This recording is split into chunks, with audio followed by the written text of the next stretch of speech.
So the Trails in the Sky first chapter remake's been out for a hot minute. Reception's been great, it's been selling well, and traction is slowly growing. This makes me so excited you have no idea. So I kind of just want to gush about the stuff in the remake of my favorite game ever, okay?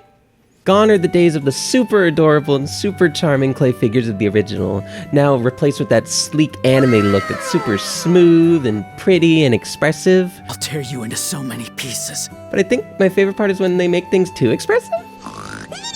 So throughout the game, you'll come across NPCs who just have a little too much animation, and then you use the turbo mode and...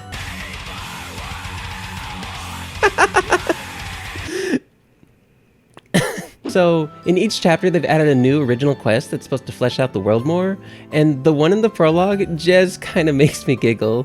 It's a goofy request where we hang out with Tio, not that Tio, and Elisa, who are, like, Estelle's friends growing up? Look, that's not important because Estelle gets to milk a cow. These cows, these cute little cows that I've loved from the first game. I just love walking up to them and talking to them and hearing their little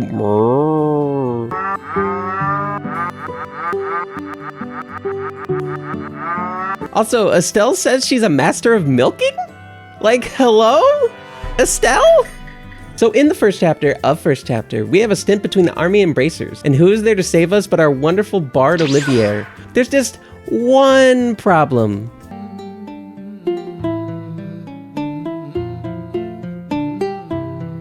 There's no singing! What the fuck? I'm even using the voices from the Evolution version and still nothing. Luckily, the remake remedies this and it is glorious. Our first embrace and sweet gentle kiss, our last caress and eternal bliss. Both of Olivier's voice actors are definitely having a good time playing him. That is to say, love and peace. Also, I love when he finishes and everyone turns away. Then the camera angle changes and he's still aura farming. He's perfect. I love him. It's just too bad we don't have Olivier enduring the horrors like in the original. Oh, and one extra thing with him right before the scene. It's when we first meet him and he wants to tag along. In the original, he just follows along in the cutscene without a word. But in the remake, they go an extra step and he sneaks his way onto the party loading screen for the few seconds that it takes to walk outside the building. It's so good. On to chapter 2. This is the point in the game where the story slows down and we get to just enjoy time with our little scrunklies, and the remake definitely delivers on it so well. First we get the adorable lunch at Minoria Village. Minoria? First we get the adorable lunch together at Minoria Village. Feed the Estelle, feed the Estelle. Joshua dying by sandwich, by the way, is peak. Then we get the cute montage of school life at Gina's. Oh, my baby. Just look at her. She's so eefy. She's so brainless. I love her. She's so cute. And then we wrap it up with the school play. Now look, while I love the chibi models of the original, when looking at the fluid motions of the models, the dynamic camera angles, ooh, my baby girl jumping off the wall. It's hard to not say the remake did this justice. Speaking of doing it justice, can we talk about the Agathe Lawrence fight?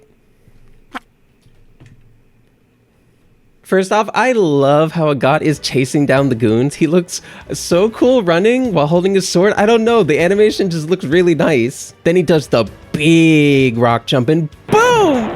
These goons stand no chance, so Daddy Lawrence has to step in and save them with that velvety smooth voice. The big anime sword boys clash up, and then Lawrence doing the bounce off the lamppost. Then he does those little saunter steps, then he stunts on Agathe's sword. Boy, he is just flirting at this point. Then they do the ha, and then they do the anime sword clash, and then they start waxing poetics after the battle, all about like Agathe's rage and stuff, and he does the coolest scream ever.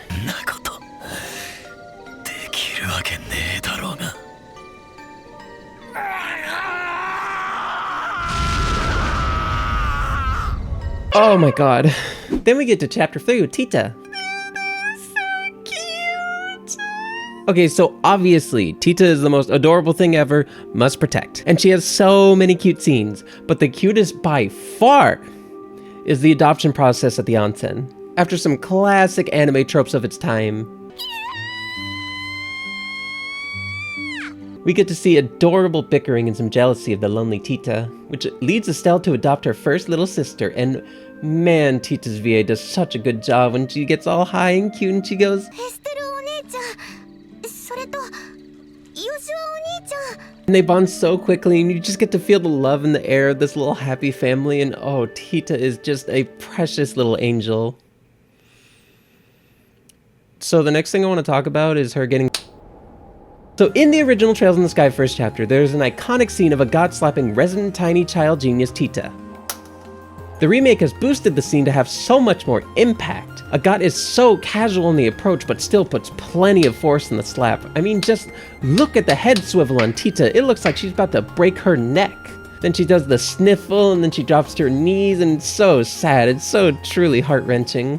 Now look, I don't want to spend too much time on the ending, because, you know, big spoilers. And if you haven't played the game yet, go play it. Right now. I will find you. So I'll keep it brief. I don't know if I'll ever forgive Falcom for recasting Estelle's Japanese voice actress, but the final scene does a lot to sway me. The way she portrays the abject misery in Estelle gets me. It gets me super bad. It makes the tears roll every time. Okay, so I'm a dumb dog and I don't know how to end this video. I just want to talk more about Trails, okay? Bye!